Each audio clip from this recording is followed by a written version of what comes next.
నమస్తే. ఎన్నో ఆధ్యాత్మిక కార్యక్రమాలు మన ఛానల్‌లో ప్రసారమవుతూనే ఉంటాయి. మీ నుంచి కూడా అశేష స్పందన లభిస్తుంది. అందుకు ముందుగా మీ అందరికీ కృతజ్ఞతలు. ఇక ఉపనిషత్తులకు సంబంధించి చాలా ప్రముఖులు మాట్లాడుతూ ఉంటారు. రకరకాల ఎగ్జాంపుల్స్‌తో చెప్తూ ఉంటారు. కానీ మనకి అర్థమయ్యే భాషలో ఉపనిషత్తులకు సంబంధించి ఒక పరిశోధన చేసి, ఎన్నో పుస్తకాలు రాసి ఆహ్, చాలా అంటే చాలా శ్రమ పడుతున్నారు ఈ వయసులో కూడా అని చెప్పొచ్చు. 60, 10ల వయసులో కూడా చాలా చక్కటి ప్రయత్నం చేస్తూ ఉన్నారు మసన్ చెన్నప్ప గారు. మనందరికీ సుపరిచితులు. ఆచార్య మసన్ చెన్నప్ప గారితో మాండికోపనిషత్తుకు సంబంధించి ఈరోజు మాట్లాడబోతున్నాను. ప్రతి వీడియోని ఫస్ట్ నుంచి లాస్ట్ వరకు వాచ్ చేయండి. మీకేదైనా డౌట్స్ ఉంటే కామెంట్ బాక్స్‌లో తెలియజేయండి. లేదా గురువుగారిని మీరు కలవాలి అనుకుంటే స్క్రీన్ మీద కనపడే నంబర్‌కి కాల్ చేయొచ్చు. నమస్కారం అండి. కారికలకి సంబంధించి చాలా చక్కటి వివరణ ఇచ్చారు గురువుగారు. అయితే ఒక వస్తువు పుట్టిన తర్వాత దానికి నిజంగా జీవం ఉంటుందా? లేదా ఆహ్, ఖచ్చితంగా అది నాశనం అవుతుందా? దానికి సంబంధించిన వివరణ చెప్పండి. హిట్ ప్రేక్షకులకు నమస్కారం. ఒక వస్తువు ఉత్పత్తి కంటే ముందు ఉంటుందా? తర్వాత అది ఆ వస్తువు నశించినప్పుడు ఎక్కడికి పోతుంది? అని ప్రశ్న అన్నమాట. ఈ ప్రశ్నకు సమాధానం తెలుసుకోవాల్సిన అవసరం ఉంది. ఉత్పత్తికి పూర్వము, తర్వాత నాశనం జరిగిన తర్వాత వస్తువు ఎక్కడికి పోతుంది? ఉదాహరణకు మట్టిని తీసుకుందాం మనం. కుండ కంటే పూర్వం ఉన్నది మట్టి. మట్టి నుంచి కుండ తయారవుతుంది. అంటే మట్టి చేత కుమ్మరి కుండను తయారు చేస్తాడు. కుంభకారుడు తయారు చేస్తాడు. మరి కుండ కంటే ముందు మట్టి ఉంది గదా! మట్టి లేకపోతే కుండ తయారు గాదు. ఒకవేళ కుండ పగిలిపోయిందనుకోండి, కుండ శిథిలమైందనుకోండి, కుండ నశించిందనుకోండి, అప్పుడేమవుతుంది? ఆ కుండ మట్టిలోకి వెళ్ళిపోతుంది. కాబట్టి ఒక వస్తువుకు పూర్వదశ ఏ విధంగా ఉందో, ఆ విధంగా నాశనం అనే దశ ఉండవచ్చు. కానీ వస్తువు అనేది ఉన్నది అంటే దానికి మూలం ఒకటి తప్పకుండా ఉండవలసిందే.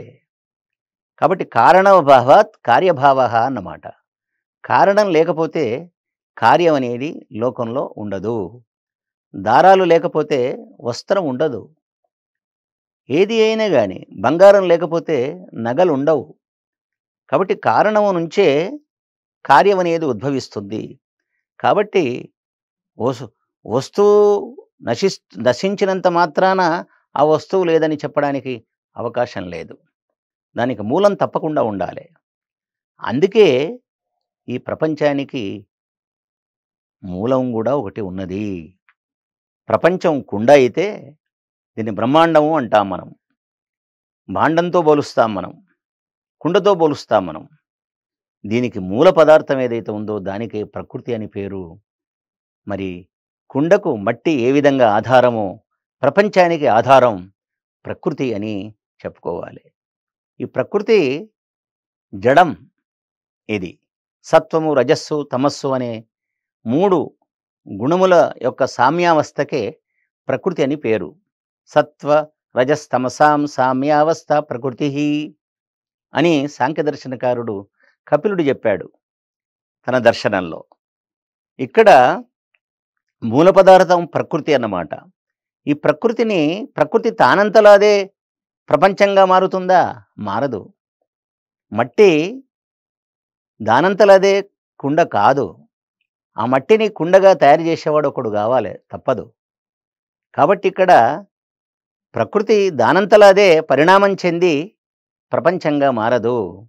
ఈ ప్రకృతిని పరిణమింపజేసి దాన్ని ప్రపంచంగా మార్చగలిగినటువంటి ఒక చైతన్యం, పరమ చైతన్యం తప్పకుండా అవసరం. ఆ పరమ చైతన్యమే భగవంతుడు.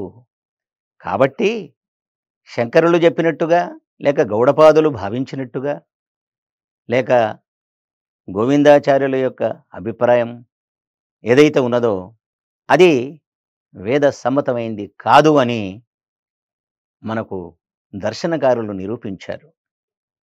ఎందుకంటే మనకు ముఖ్యంగా క- కర్మ వైచిత్ర్యాత్ సృష్టి వైచిత్ర్యం. జీవులు అనేక రకాలైనటువంటి కర్మలు చేస్తూ ఉంటారు. కాబట్టి ఆ కర్మలకు తగినటువంటి ఫలాలు అనుభవించాలి. కర్మ కర్మలకు తగిన ఫలాలు అనుభవించడానికి వీలుగా భగవంతుడు అనేకమైనటువంటి పదార్థాలను సృష్టిస్తాడు. అదన్నమాట. ఇది వేదం చెప్తున్నటువంటి విషయం.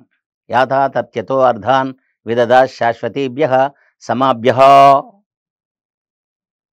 ఇది యజుర్వేదం చెబుతున్నటువంటి అసలైనటువంటి రహస్యం అన్నమాట. కాబట్టి ప్రాణుల యొక్క సుఖదుఖాలను దృష్టిలో పెట్టుకొని భగవంతుడు ఈ ప్రపంచ పదార్థాలను తయారు చేసినాడు. కాబట్టి ఈ పదార్థాలు ఈ విధంగా వర్తమాన కాలంలో మనకు అందుబాటులో ఉన్నాయి. అయితే ఇవి లేని దాని నుంచి వచ్చినటువంటి పదార్థాలు కావు.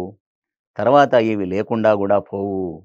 నశించిన తర్వాత మళ్ళీ అవి మూల రూపంలోకి వచ్చి చేరుతాయి, కారణ రూపంలోకి వచ్చి చేరుతాయి. కాబట్టి కారణం లేకపోతే కార్యం లేదు. కార్యరూప ప్రపంచం నశించినా అది మళ్ళీ అది పరమాణు రూపంలోకి వెళ్ళిపోతుంది, అంటే ప్రకృతి రూపంలోకి వెళ్ళిపోతుంది అన్నమాట తన యొక్క. కాబట్టి ఉనికి అనేది ప్రకృతికి ఉన్నది, ప్రపంచానికి ఉనికి లేకపోవచ్చు.